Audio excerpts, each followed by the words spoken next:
Good morning class. कल हमने chapter 2 finish कर दिया था, 2.5 एक्सरसाइज कंप्लीट कर दी थी। आज मैं इसका चैप्टर 3 निर्देशांक ज्यामिति, इंग्लिश में कहते हैं कोऑर्डिनेट ज्योमेट्री, इस चैप्टर्स को आज मैं स्टार्ट करने जा रहा हूँ। जो भी वर्क मैं आपको कराता हूँ उसकी कॉपी चेक करूँगा, इसे अपनी नोटबुक में आप कंप्लीटली करते रहें, ठीक है बच्चों। तो आज सबसे पहले मैं निर्देशांक ज्यामिति की कुछ बेसिक चीज़ बताता हूँ, इसको कैसी कैसी निर्देशांक ज्यामिति होती क्या है। निर्देशांक ज्यामिति में बच्चों हम करते क्या है, सबसे पहले निर्देशांक ज्यामिति की जो इसके जन्मदाता हैं फ्रांस के महान गणितज्ञ थे रेने देकार्ते, जिनका नाम था रेने देकार्ते, ठीक है। ये एक फ्रांस के महान गणितज्ञ थे, इन्होंने ही निर्देशांक ज्यामिति के जन्मदाता माने जाते हैं, ठीक है। इन्होंने क्या बताया था, एक कार्तीय पद्धति होती है जिसे हम कहते हैं कार्टिजन सिस्टम या कार्टिजन प्लेन, कार्तीय पद्धति, ठीक है। अब इन्होंने क्या बताया था कि दो आपके समतल में आपके दो एक्सिस होते हैं। सपोज करो एक वर्टिकली है और एक हॉरिजॉन्टली है, ठीक है। इसे हम क्या कहते हैं बच्चों, एक्स से एक्स डैश तक यानी एक्स एक्सिस बोल देते हैं, और ये हो गया आपका वाई से वाई डैश तक, ठीक है। ये आपका एक समतल में किसी बिंदु पर स्थित, ये समतल है, इस पर स्थित किसी बिंदु को दर्शाने के लिए जिस पद्धति का, जिस सिस्टम का हम यूज करते हैं, प्रयोग करते हैं, उसे निर्देशांक ज्यामिति कहते हैं। क्या बताया मैंने बच्चों निर्देशांक ज्यामिति, इसकी मैं डेफिनेशन यहां पे लिख देता हूं। समतल में किसी बिंदु, समतल में किसी बिंदु की स्थिति को, समतल में किसी बिंदु की स्थिति को दर्शाने के लिए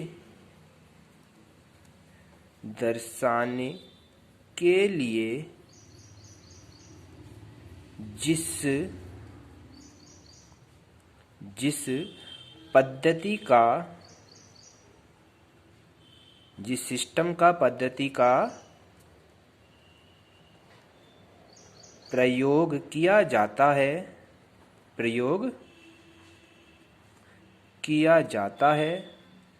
उसे निर्देशांक ज्यामिति कहते हैं। हमारा चैप्टर्स का नाम ये निर्देशांक ज्यामिति, यानी समतल में किसी बिंदु की स्थिति को दर्शाने के लिए जिस पद्धति का प्रयोग किया जाता है उसे निर्देशांक ज्यामिति, कोऑर्डिनेट ज्योमेट्री कहते हैं, निर्देशांक ज्यामिति कहते हैं। ये इसकी डेफिनेशन हो जाती है। अब समतल में दो एक्सिस हैं, ये आपका एक्स से एक्स डैश तक हो गया, ये एक्स एक्सिस होता है। कौन सा एक्स होता है बच्चों, ये एक्स अक्ष, ठीक है।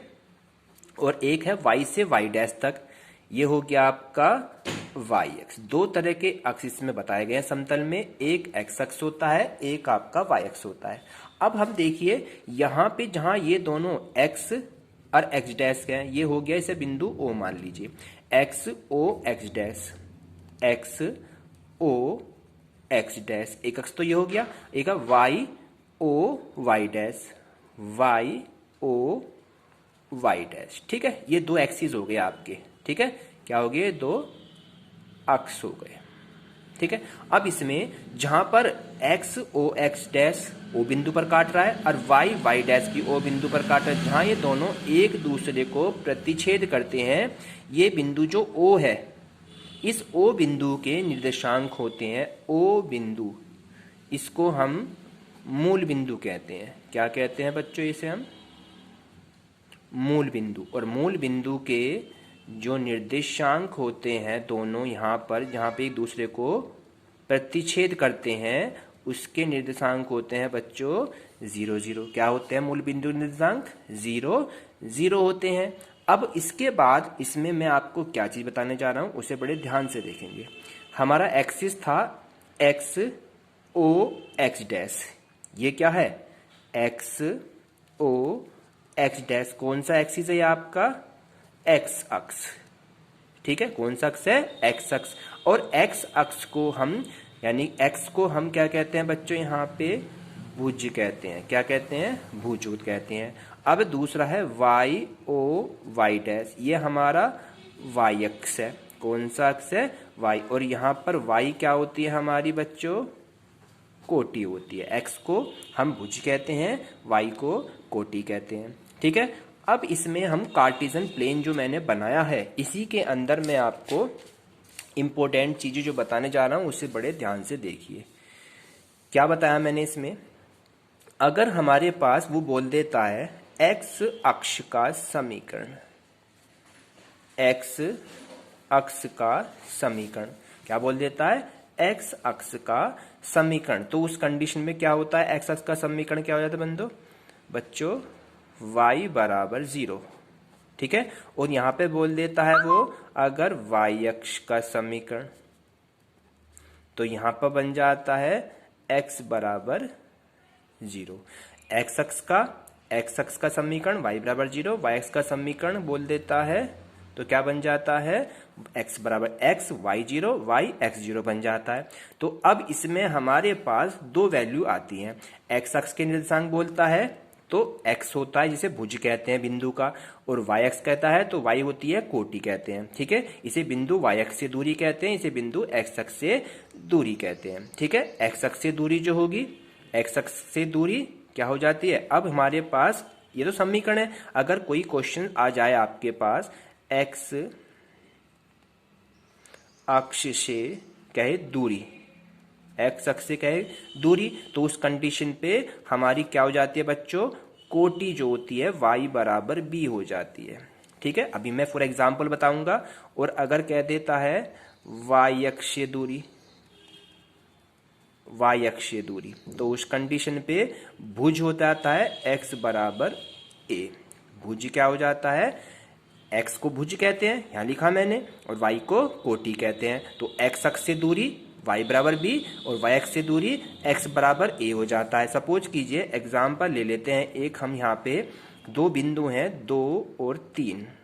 ठीक है, तो अब ये हमसे बोलता है कि x अक्ष से दूरी कितनी होती है, क्या कहता है, x अक्ष से दूरी। तो x अक्ष से दूरी मैंने कितनी बताई है, इसको बच्चों यहाँ पे x कहते हैं, इसे y, आगे वाला x होता है, पीछे वाला y होता है, यानी इसे हम क्या कहते हैं, इसको भुज कहते हैं, इसे कोटि कहते हैं। इसे क्या कहते हैं बच्चों, हम भुज कहते हैं, इसे क्या कहते हैं, कोटि कहते हैं, इसे भुज कहते हैं। ठीक है, अब x अक्ष से दूरी का आएगा तो x अक्ष दूरी तो y बराबर b, y बराबर क्या है b, तो b कितना है यहाँ पे, ये a होता है, ये b हो गया, तो b का मान कितना हो गया यहाँ पे 3 हो गया, एक आंसर हो जाता है। अगर वो कहता है y अक्ष से दूरी, क्या कहता है बच्चों, y अक्ष से दूरी कहता है, तो वो क्या होता है यहाँ पे भुज होता है, यानी x बराबर a कितना है 2, तो ये हमारे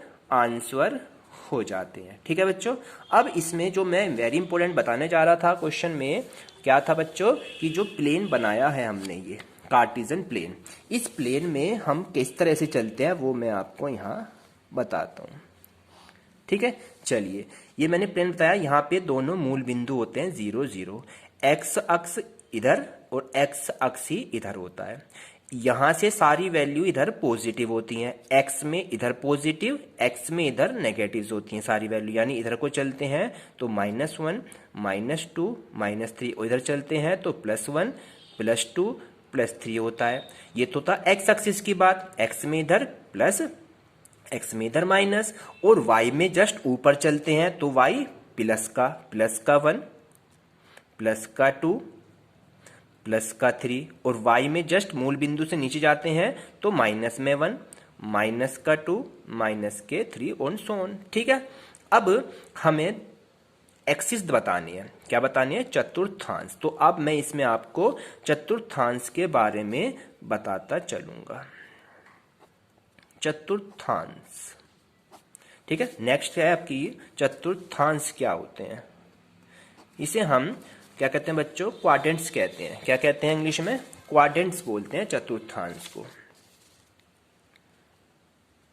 क्वाड्रेंट। ठीक है, इसको अपनी नोटबुक में करते रहेंगे,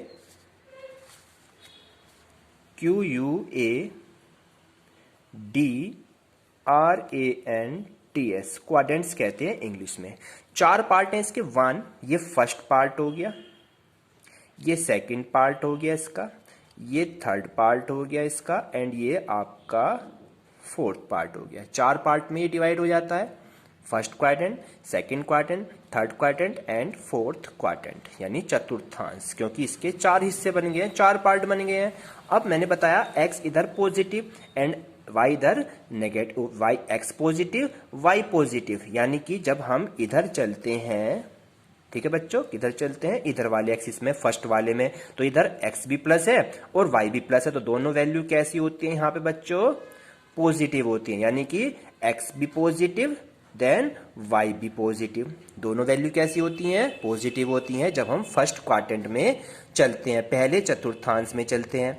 सेकंड में आ जाते हैं, x इधर को चलेगा तो माइनस एंड y किधर को चलेगा तो आपका पॉजिटिव ही है, तो x तो हो गया माइनस का, ठीक है, और y प्लस का ही है, तो आपके सेकंड क्वाड्रेंट में होते हैं माइनस और प्लस होते हैं, तो ये x हो गया और ये माइनस हो गया। अब थर्ड क्वाड्रेंट्स में आ जाइए, थर्ड क्वाड्रेंट्स में x तो माइनस ही है और y भी नीचे आके क्या हो जाता है, माइनस हो जाता है, तो ये x भी माइनस एंड y भी माइनस, तो दोनों वैल्यू क्या हो जाती हैं, माइनस, यानी x भी माइनस और y भी। तो थर्ड क्वाड्रेंट में दोनों वैल्यूज कैसी होती हैं बच्चों, माइनस माइनस होती हैं। अब आता है फोर्थ क्वाड्रेंट, यानी फोर्थ चतुर्थांश, इसमें x positive and y negative, तो x positive and y negative, then आपका इसमें क्या होता है, x पॉजिटिव y नेगेटिव, तो ये क्वाड्रेंट्स होता है, इसे हम कहते हैं कार्तीय पद्धति। ठीक है बच्चों, इस कार्तीय पद्धति को हम क्वेश्चन से कैसे सीखेंगे, अब मैं आपकी स्टार्ट करता हूं एक्सरसाइज में कुछ पॉइंट बताना, ठीक है, तो इसे अपनी नोटबुक में करेंगे। अब मैं इसमें रूल दिखाता हूं आपको, ठीक है। चलिए, क्वेश्चन कैसा आएगा, एक्सरसाइज आपको 3.1 नहीं करनी है, आपको सीधी 3.2 एक्सरसाइज बच्चों यहां पर करनी है। कौन सी एक्सरसाइज करनी है, 3.2 करेंगे, 3.1 को अपनी नोटबुक में आपको नहीं करनी है, ठीक है, उसमें थ्योरेटिकल पोर्शन है, ठीक है। चलिए, फर्स्ट क्वेश्चन आता है इसका 3.2 का। 3 आपकी एक्सरसाइज यहाँ पे दी रखी है कि निम्नलिखित प्रश्नों में प्रत्येक का उत्तर दीजिए। क्वेश्चन पहला है, कार्तीय तल में किसी बिंदु की स्थिति निर्धारित करने वाली क्षैतिज और ऊर्ध्वाधर रेखाओं के नाम बताइए। क्षैतिज रेखा के, क्षैतिज रेखा का नाम बताना है और ऊर्ध्वाधर रेखा का नाम बताना है। कार्तीय तल में 2 रेखाएं होती हैं, मैंने बताया था किस तरीके से होती हैं, ये आपकी 2 रेखाएं होती हैं, x डैश और ये हो गया y डैश और ये ओ मूल बिंदु, ठीक है। तो एक तो होती है हमारे पास ये जो नीचे को लाइन लेटी हुई है, ये तो होती है आपकी क्षैतिज रेखा। कौन सी रेखा होती है बच्चों, ये तो आपकी क्षैतिज रेखा। कौन सी रेखा होती है, क्षैतिज, इसे कहते हैं इंग्लिश में वर्टिकल, हॉरिजॉन्टल, क्या कहते हैं इंग्लिश, हिंदी में, अंग्रेजी में हॉरिजॉन्टल। और जो आपकी ये सीधी लाइन खड़ी है इसे कहते हैं ऊर्ध्वाधर, यानी कि वर्टिकल। ये वर्टिकल लाइन हो गई ऊर्ध्वाधर रेखा और ये हो गई हॉरिजॉन्टल क्षैतिज रेखा, ठीक है। अब ये कह रहा था इसमें जो हमारा एक कार्तीय तल बना हुआ है, इस कार्तीय तल में किसी बिंदु की स्थिति निर्धारित करने वाली क्षैतिज और ऊर्ध्वाधर रेखाओं के नाम बताइए। तो जो क्षैतिज रेखा होती है उसे कौन सा अक्ष कहते हैं, एक्स अक्ष कहते हैं। क्या आंसर कहते हैं बच्चों, इसका नाम एक्स अक्ष होता है ये। और जो ऊर्ध्वाधर रेखा होती है इसका नाम क्या होता है, वाई अक्ष होता है। तो यही आपके क्या हो गए, आंसर बन जाते हैं फर्स्ट क्वेश्चन के। इसी में फर्स्ट का फर्स्ट पार्ट हो गया, फर्स्ट का सेकंड पार्ट देख लेते हैं, ठीक है। सेकंड पार्ट करा, उन 2 बिंदु रेखाओं से बने तल के प्रत्येक भाग के नाम बताइए। जो 2 बिंदु हैं इनके जो प्रत्येक भाग के जो तल बनने हैं उन तलों के नाम बताने हैं। तो इसमें कितने 4 भाग में विभक्त होता है ये, 2 रेखाएं एक्स और वाई अक्ष तल को, 2 रेखाएं, 2 रेखाएं एक्स अक्ष और वाई अक्ष, 2 रेखाएं एक्स अक्ष और वाई अक्ष तल को, एक्स अक्ष और वाई अक्ष क्या करती हैं, तल को 4 भागों में, 1 2 3 4, 4 भागों में,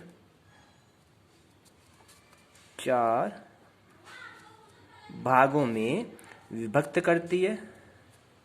ठीक है बच्चों, कितने भागों में विभक्त कर रही है? 4 भागों में विभक्त करती है। और प्रत्येक भाग को क्या कहते हैं? उसका चतुर्थांश कहते हैं। प्रत्येक भाग को चतुर्थांश कहते हैं। ठीक है, चतुर्थांश कहते हैं। तो हमारा जो आंसर है चतुर्थांश कहते हैं। ये सेकंड पॉइंट हो गया। अब है इसका थर्ड पार्ट में कह रहा है कि ये दोनों उस बिंदु का नाम बताइए जहां ये दोनों रेखाएं प्रतिच्छेद करती हैं। ये रेखा एक्स अक्ष और वाई अक्ष जहां एक दूसरे को काट रही हैं, यहाँ बिंदु ओ पर काट रही हैं। इस बिंदु ओ पर तो काट रही हैं, तो इस बिंदु ओ का बताइए है क्या चीज? एक्स अक्ष और वाई जिस बिंदु पर एक दूसरे को काटते हैं, एक्स अक्ष व वाई अक्ष। ठीक है, एक दूसरे को एक्स अक्ष और वाई अक्ष एक दूसरे को जिस बिंदु पर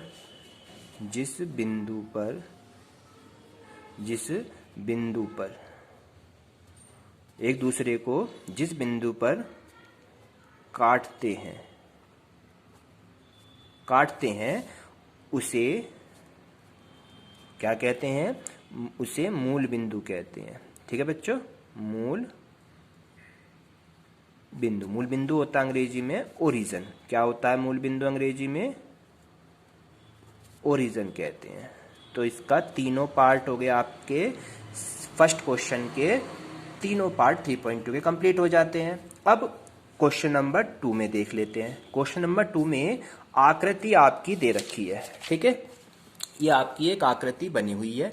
इस आकृति में point B, point D, point M, इस तरह से जी, ई, ये पॉइंट आपसे पूछ रहा है। तो इसका पहला क्वेश्चन हम देख लेते हैं बच्चों, क्या कह रहा है। क्वेश्चन नंबर 2 का जैसे फर्स्ट कह रहा है, फर्स्ट में कह रहा है बी के निर्देशांक। पहले मैं क्वेश्चन लिख लेता हूं, फिर उसको चित्र को हम देखते हैं। बी के निर्देशांक पूछ रहा है। सेकंड में बच्चों आपका वो सी के निर्देशांक पूछ रहा है।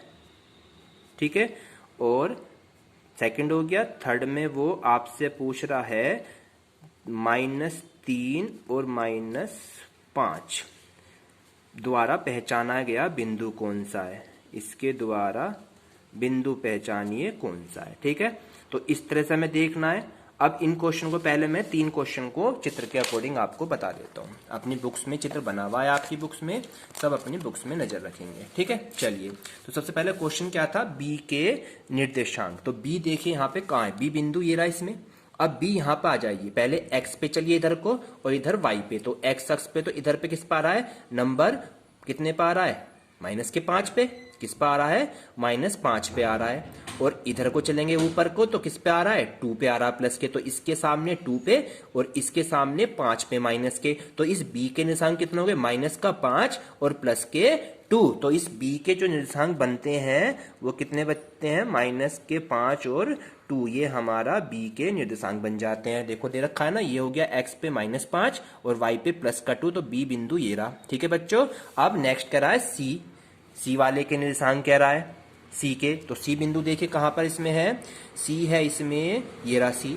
तो अब पहले तो आप एक्स पे इधर को चलेंगे, तो एक्स पे इधर है 5, और इधर वाई में चलेंगे तो -5, इधर +5 पे है, इधर -5 पर है। तो यहाँ पर बिंदु कौन सा हो गया? पहले एक्स वाली वैल्यू लिखेंगे +5, फिर वाई वैल्यू -5। तो दोनों बिंदु क्या हो गए? सी बिंदु कितना हो गए? +5 और -5, क्योंकि पहले एक्स आता है फिर वाई। ये हो गए सी के निर्देशांक। ठीक है बच्चों, चित्र में समझ में आ रहा है आपको?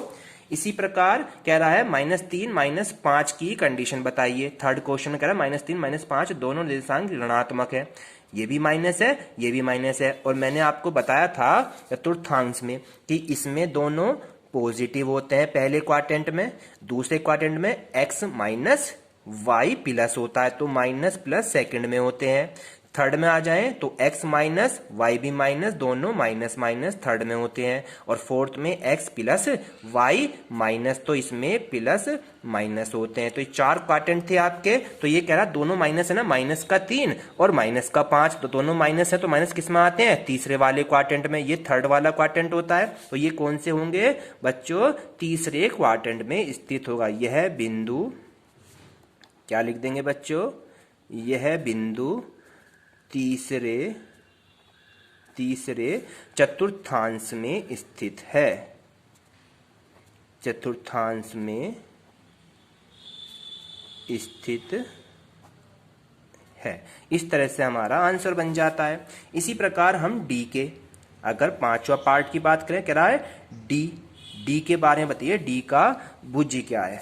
ठीक है, डी में कह रहा है डी का भुज, जो बिंदु डी है, बिंदु डी कहाँ है इसमें, देखिए बिंदु डी ये रहा, और बिंदु डी का हमें क्या निकालना है, डी का भुज निकालना। भुज होता है x वाली वैल्यू, यानी हमें x वाली वैल्यू को निकालना है। तो पहले d के निर्देशांक देख लेते हैं। d का बिंदु ये रहा, x पे चलेंगे तो माइनस प्लस का 6 है, और y पे चलेंगे तो प्लस के 2 है। तो d के जो पॉइंट आ रहे हैं वो कितना आ रहे हैं, 6 और 2 आ रहे हैं। तो ये x होता है, ये y होता है, यही तो होता है। इसे भुज कहते हैं, इसे कोटि कहते हैं। तो भुज पूछ रहा है, तो d के जो निर्देशांक आए बच्चों कितना है, यहाँ पे d के निर्देशांक तो आ रहे हैं 6 और 2, और हमें क्या निकालना है, केवल भुज निकालना है। तो भुज कितना हो गया इसमें से, 6। कितना हो गया भुज बच्चों इसमें से, 6 आंसर हो जाता है। ठीक है, यहाँ तक। इसी प्रकार आपके इसमें पार्ट हैं, लास्ट वाला पार्ट इसमें देख लेते हैं, 8th वाला पार्ट इसका। 8th में कह रहा है बिंदु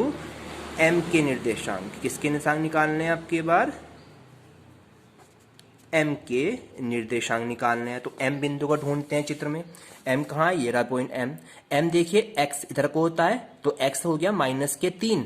ठीक है, और y वाली वैल्यू है ही नहीं, y वाली यहाँ पे क्या है, 0 ही है। तो इसके निर्देशांक है -3 और 0। कितने बनेंगे M के निर्देशांक बच्चों, -3 और 0, ये M के। और बाकी जो पार्ट इसमें बच रहे हैं उन्हें आप अपनी नोटबुक में कंप्लीट करेंगे। कल मैं आपको इसकी एक्सरसाइज 3.3 कंप्लीट कराऊंगा। Thank you.